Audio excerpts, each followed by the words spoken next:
At 5:23 p.m. local time, a U.S. Air Force F-16, assigned to the 421st Fighter Squadron, was flying over Yemeni airspace, providing air cover for the U.S. Navy task force below.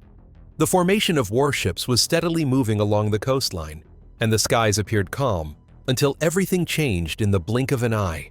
Unaware of the threat, the F-16 pilot had entered the targeting envelope of an SA-6 surface-to-air missile system, deployed by Houthi forces near Hodeidah. Moments after acquiring a lock, the launcher fired, unleashing a missile with an effective kill range of 2 to 3 kilometers, traveling at 2.8 times the speed of sound. In a scenario where every second could mean the difference between life and death, the pilot had only split seconds to react. Fortunately, the F-16 wasn't flying blind into danger. It was equipped with advanced electronic countermeasures, invisible shields capable of turning a deadly strike into a meaningless miss. Mounted on the nose of the F-16 was the APG-83 radar, a long-range surveillance system and the aircraft's first line of defense against incoming missile threats from Houthi forces. When the radar detected an SA-6 missile at a distance of 42 kilometers, the pilot immediately dropped the nose and executed a steep dive, bringing the jet from 30,000 feet down to 15,000. This wasn't just a routine descent, it was a necessary tactical maneuver. The SA-6 is designed to lock onto targets from long range, and it uses a semi-active guidance system. That means the Houthi ground radar must continuously illuminate the target with enough energy to provide fire control data. Once launched, the SA-6 receives this guidance and homes in on the target at extreme speed. In the final phase, just seconds before impact, the missile's onboard seeker activates, automatically locking on and preparing to deliver a lethal strike. With the steep dive, the pilot hoped to break the fire control solution the SA-6 missile was relying on. But that effort wasn't enough. The enemy radar was powerful, capable of tracking targets with a radar cross-section as small as 5 square meters from up to 470 kilometers away. And it had already locked onto additional missiles heading in. Facing a barrage, the pilot immediately began a series of high-G evasive maneuvers, with less than 18 seconds to react. But such sharp turns came at a cost. The F-16's own radar began struggling to maintain target locks amid the chaos.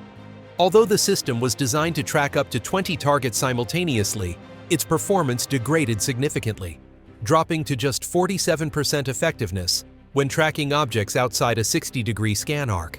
In that moment, the F-16 was effectively flying blind to some of the incoming threats. It was then that another onboard defense system automatically came to life. If you look closely at each pylon beneath the F-16's wings, you'll notice a distinctive piece of equipment, the TERAP Integrated Dispensing System, better known as PIDS. This is the aircraft's second line of defense, designed to break the chain of an incoming missile engagement. Each PIDS unit weighs around 19 kilograms, reducing the aircraft's payload capacity by about 3%. But that trade-off is well worth it considering what the system brings to the fight. Equipped with 6 HENSTA 60 V2 ultraviolet sensors mounted around its exterior, PIDS provides a full 360-degree spherical coverage, capable of detecting missile launches from up to 10 kilometers away. The moment it identified an approaching SA-6, the system sprang into action, automatically deploying 12 MJU-50B infrared flares and 24 RR-180 radar-reflecting chaff bundles. Together, they formed a massive decoy cloud roughly 500 meters long, flooding the air with infrared and radio frequency signals designed to confuse the missile's guidance system. But even with that dense countermeasure field, the missile hadn't fully lost its lock, and the pilot knew he had one final option left. Mounted directly beneath the aircraft's fuselage was the ALQ-184 jamming pod, the final electronic weapon in the F-16's layered defense system. This device uses digital radio frequency memory, DRFM technology, to generate powerful jamming signals across the 2 to 20 gigahertz range. That bandwidth is more than sufficient to neutralize the SA-6's fire control radar, which operates within a narrower 6 to 8 gigahertz window. The moment the jammer was activated, it immediately severed the link between the missile in flight and its ground-based guidance system. The result was clear. The missile's accuracy dropped by as much as 70%. Without further guidance, the warhead defaulted to a ballistic trajectory. veering off course and harmlessly sailing past the F-16.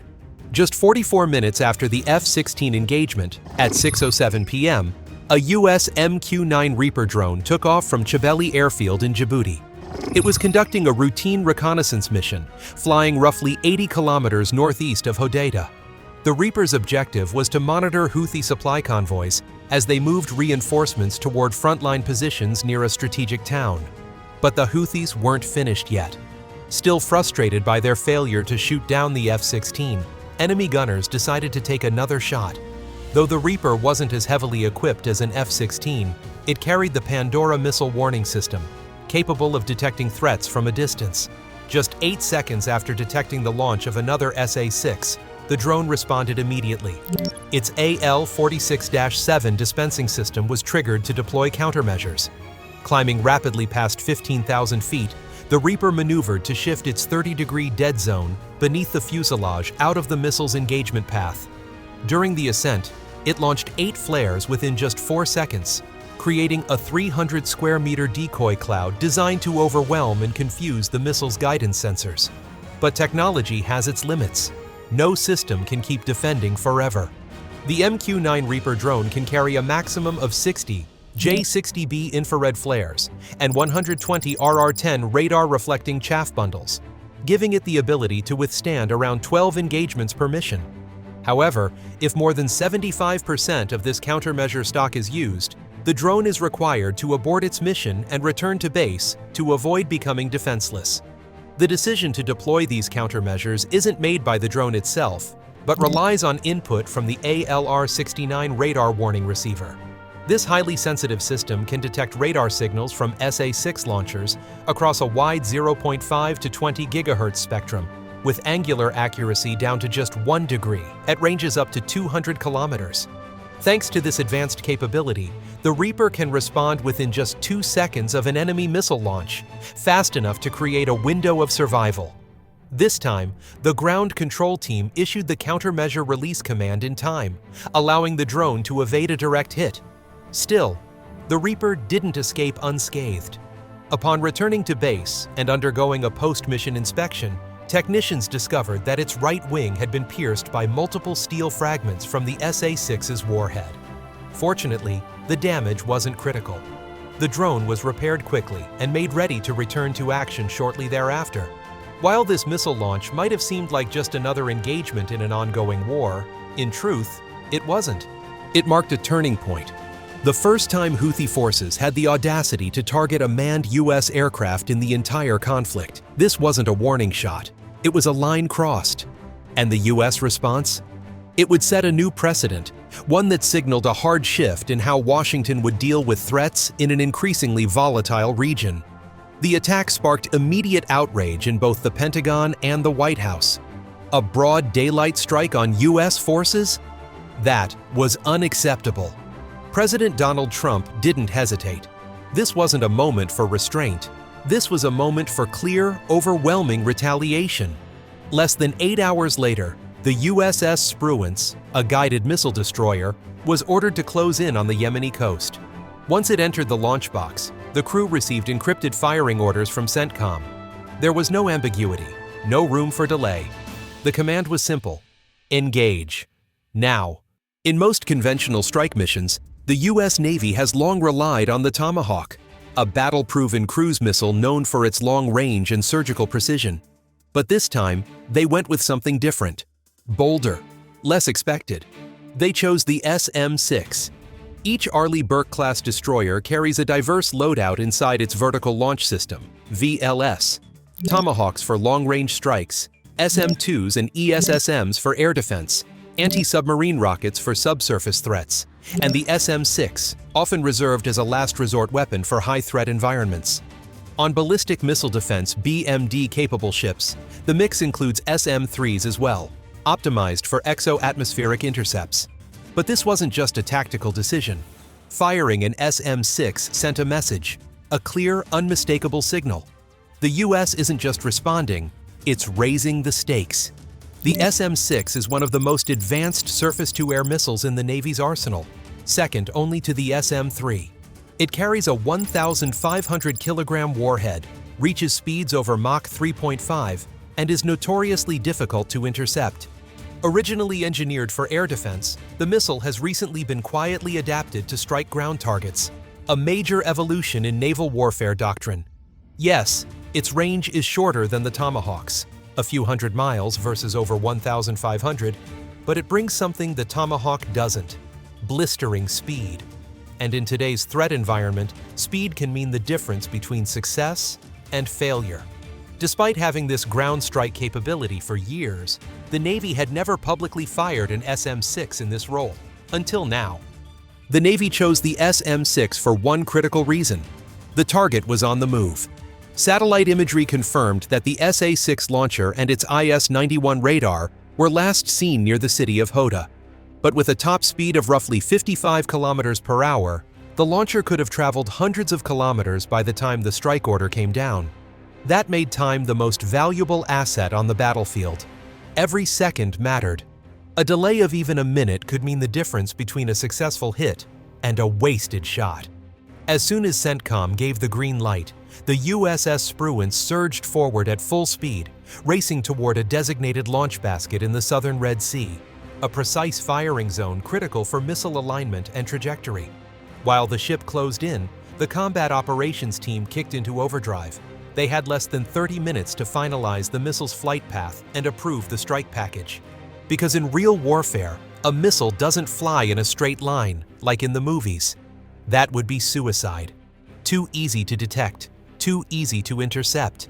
Instead, the flight plan had to be complex, weaving through the air, shifting altitude and direction constantly, making it nearly impossible for enemy radar to predict its path.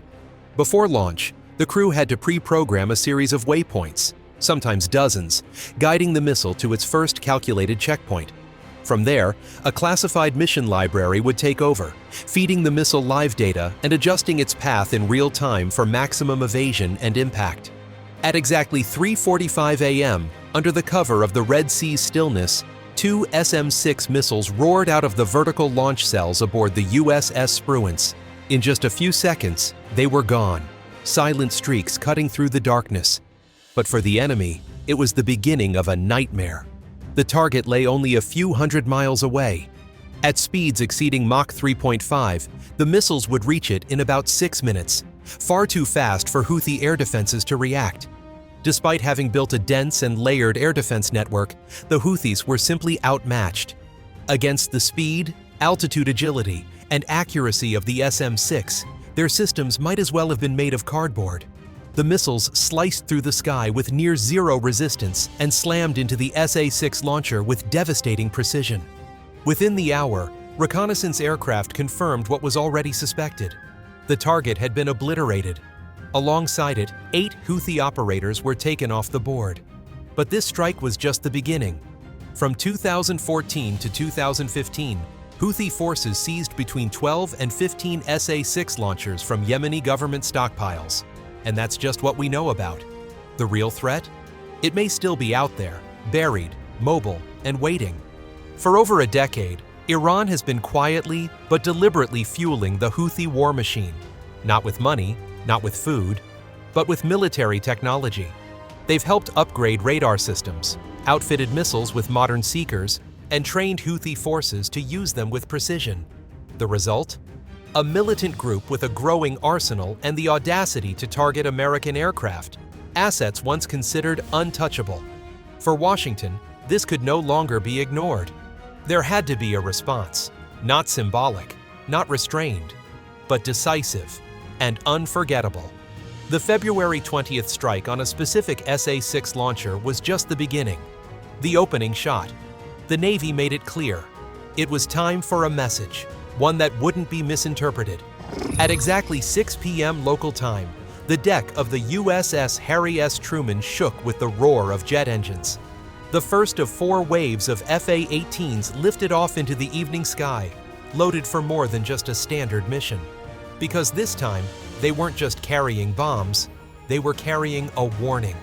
A message, delivered at high speed and high altitude, that said, "Violate U.S. airspace, and this is what's waiting for you." In most airstrike operations, U.S. forces typically rely on the tried and true 2,000-pound JDAMs or bunker busters, the go-to tools for demolishing hardened targets. But this time was different. All the old rules were off the table. The Navy went all in. The FA-18s that launched that night didn't carry the usual payload. Instead, they were armed with AGM-154 Joint Standoff weapons, a long-range precision strike missile capable of hitting targets from up to 130 kilometers away when launched from high altitude. JSOWs aren't just powerful, they're smart. Guided by GPS with near-pinpoint accuracy, each missile can be outfitted with either 145 submunitions for area saturation or a 192-pound high-explosive warhead for direct strikes. It's what the Navy calls the long arm of justice, and that night, it lived up to the name. From 6 p.m. until nearly midnight, wave after wave of FA-18 took off from the deck of the USS Harry S. Truman, unleashing precision fire on camouflaged weapons depots near Sada. But the mission didn't end there. To finish the job, the USS Gravely, a guided missile destroyer, fired off 6 Tomahawks, the Navy's so-called blades in the dark, aimed at whatever remained standing among the smoldering ruins. When the smoke cleared, the results were clear. 14 Kaim-2 ballistic missiles destroyed 3 SA-6 launchers, eliminated 23 anti-ship cruise missiles wiped out.